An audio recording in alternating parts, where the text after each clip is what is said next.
While WWE brought back the nostalgia factor tenfold with the grand event Saturday night's main event, to be exact, last night, it's what happened after the show last night that has everybody talking. So let's break it all down in the latest episode of SuperBeard Reviews.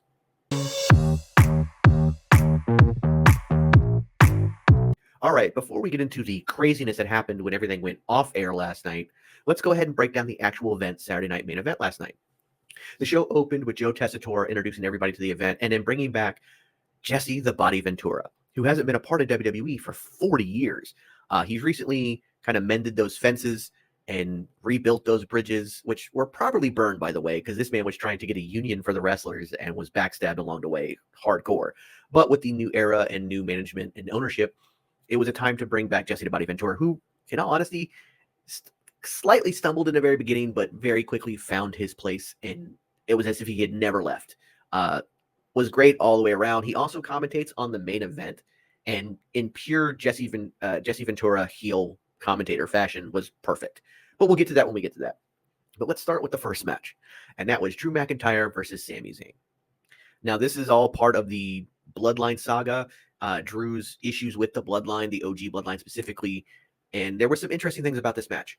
They made it very well known that Sami Zayn has never beaten Drew McIntyre in a one-on-one match. As Sami Zayn came down to the ring, there was a little memo on the screen about, acclimates and stuff, and it was said that he hadn't beat him. And then Michael Cole brought it up more than once that he hadn't beaten him. Now, if you are a traditional WWE fan from back in the day, that is your sign that, Sami's winning this match. No ifs, ands, or buts. However, that wasn't the case, and Drew once again won the match. Those guys went to town with each other, just checking my notes, and it was as if they really, really hated each other, and it was a very hard and well-fought match. It seems that Drew McIntyre is going to systematically go through the OG bloodline here, so we're interested to see how that goes, but that's one down with Sami Zayn. Our next match was Io Sky going after Liv Morgan for the women's title. Io Sky had become the number one contender, and they had kind of had to work around that for a bit because there was other storylines going on and war games, etc. But we finally got the one-on-one match, and it was a very good match. Honestly, one of Liv Morgan's best matches ever. Io Sky was amazing, and even when there was a little trip up here or there, and this happened throughout the show where there might have been a little minor moment of a mistake, but everybody quickly adapted properly. It was very refreshing to see. Like, it gave a wonderful flow to the show, and it gave a humanity to the show, a realism to it, that it's not perfectly choreographed fighting. So that was great. This match was very high octane, tons of great moves, back and forth. Io Sky really looked good, and so did Liv Morgan in this.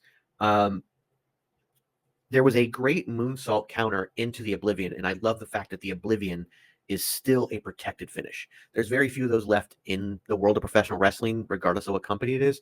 So the fact that Liv Morgan's Oblivion is still protected, and this was a match that Liv needed.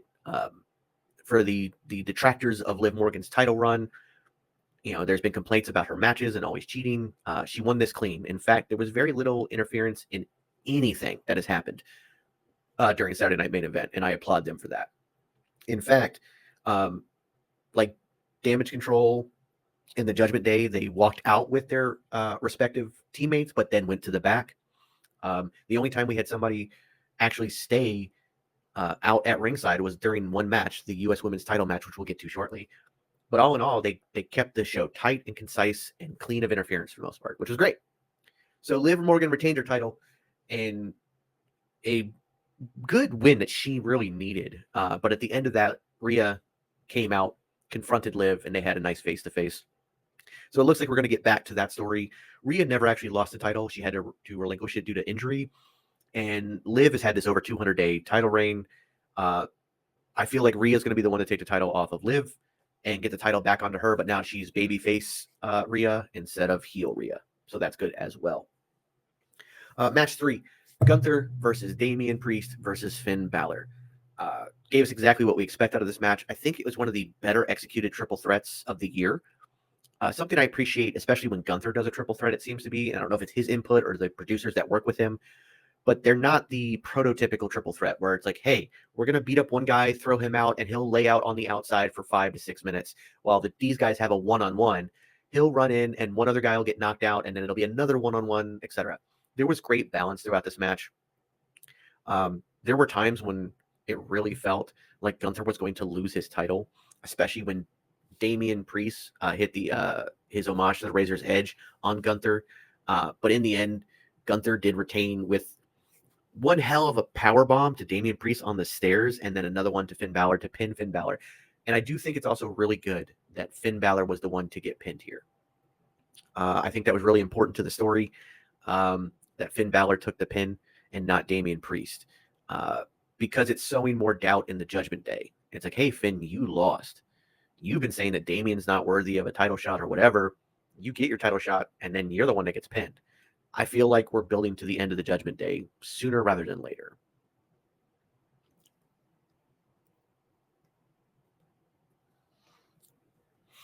Then we move on to the finals of the Women's U.S. title tournament, and it's Chelsea Green versus Mi Chin. And going into this match, no matter who won, I was excited. These two were my picks to win from the get-go. They're both incredibly deserving and hardworking. But there's something about Chelsea Green, man. It doesn't matter what you give her. She makes gold out of literally everything. She is one person on the roster that can take a literal squash loss of 3 seconds.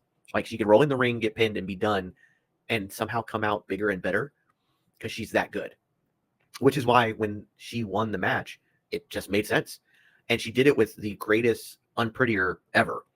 And you could see the excitement in her face, and it was great. Piper Niven was out there during the match. She was the only person to go out to ringside. Everybody else was in the back. She interfered early on, but it wasn't really any kind of detriment to the match itself.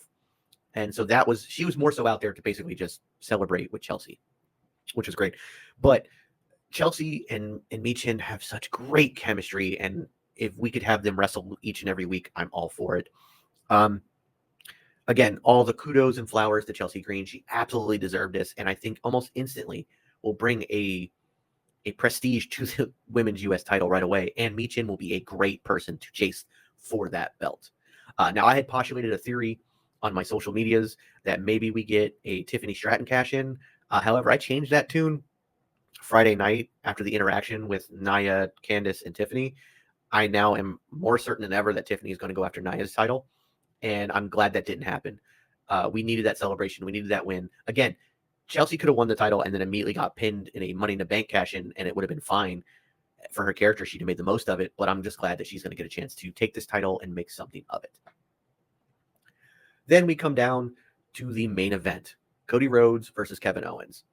Now, something I didn't bring up before is that Pat McAfee had come back for this event. He is coming back to join full-time when Raw moves to Netflix, but it was nice to see him back. But we had Pat McAfee, Michael Cole, and Jesse the Body Ventura on commentating, and they did a phenomenal job. KO came out wearing a special shirt that I believe was on sale at the event, and it was Dusty Rhodes, but with KO's face plastered over top, and it said Canadian Dream, a stab at Cody's family. And then what we all kind of expected to happen after Triple H had teased a one-night-only special belt for Cody, Cody Rhodes comes out, and he's wearing the classic Winged Eagle belt, which for me is the absolute best belt that's ever existed. I love that belt. It's my absolute favorite. I would love to see them do kind of a slightly modernized design to get rid of the big W belt and go with a Winged Eagle, maybe carrying the new logo or something. But to see the classic belt, and it looks so good on Cody, that was great. Of course, Cody and Kevin had a wonderful match. These guys are always fantastic when it comes to their work. They're two of the greatest to ever do it. They know what they're doing, and the match was very hard-hitting and fantastic. And the only thing I would say is that I feel like KO lost the plot as a heel here. He's kind of fallen into traditional heel methods. Like, if you're really that mad at Cody Rhodes and you want to beat him into a pulp, why would you skirt out of the ring and run away as a cowardly heel? It's just like I've been talking about with his promos lately. It felt like even he didn't believe it, so he started to go the classic route of, I'm going to attack your father, I'm going to attack your family, I'm going to attack the town we're in, I'm going to hide in my car, etc., etc., etc. But the match itself was great. KO made some references to Randy Orton, but then Cody Rhodes hit an RKO out of nowhere as a kind of revenge for his friend Randy Orton, which was great. I do think that Randy Orton will probably be back sooner rather than later and go after KO, which will be interesting. We got 2 ref bumps. They kind of do. This was a nice nostalgic throwback as well, because WWE was wrought with ref bumps back in the day, but Charles Robinson is the king of ref bumps. We can all admit that, right? He's the king of ref bumps. He was so good. But then Eddie slid in, but he also took a ref bump. That was crazy. Cody won the match pretty much by any means necessary, which he said he would. KO tried to bring a chair in. After the second ref bump, though, there was no ref, so Cody hit a crossroads onto the chair to take Kevin out and get the 1-2-3 after one of the refs came back too. All in all, this match, just like every other one, they were concise. They were well-paced. The show flew by so fast, but not in a rushed kind of way, just in a, holy cow, just like boom, boom, boom, boom, boom. This is so exciting. This is so much fun. And at the end of the day, that's what it's meant to be. Saturday Night Main Event was fun. It was enjoyable. There was nothing wrong with it. 10 out of 10, man. Like, it was just from start to finish, every aspect of it was there, and it was just a good time. And we had a lot of fun. But it's what happened afterwards that has got everybody talking now. Again, this event was a success, and I'm looking forward to the next one in January at the end of the month. But on social media, you saw people sharing it, and WWE even shared it. Kevin Owens went back in the ring and hit a package pile driver on Cody, and then took the Winged Eagle belt. And then as he was walking out, Triple H came out and actually got physical with Kevin. Now, they didn't have a full-blown fight, but he was pushing him. Kevin pushed him back. This is a man with a pacemaker, ladies and gentlemen. He can't get physical anymore. And I think that this turn, it's not even a turn, guys. It's just this, it's, I think, breathing life back into the heel Kevin Owens we're getting. Because like I said, I thought he was losing the plot for a bit, and he went into like traditional heel roles. But doing something like this in taking the belt and then having a shoving match with Triple H of all people, the package pile driver, the whole nine, all very important. Cody, of course, got carted off in an ambulance. They want to really showcase how devastating pile drivers are and make it a part of the story. But that is what really got it to be even more exciting than it already was. And I think it was really smart to do this after the show as a social media kind of exclusive thing. Let the fans put it out there, then they put it out there. Because Saturday Night Main Event did exactly what it was supposed to do. It was a nostalgia-filled, fun ride. It was fun. In 4 of the 5 matches, a heel won. A heel won. Drew, Gunther, Chelsea Green, and Liv Morgan are all heels.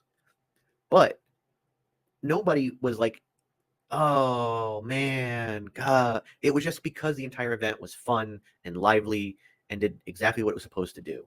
So to have this crazy moment afterwards taken off the air and not done on air, I think was incredibly, incredibly smart.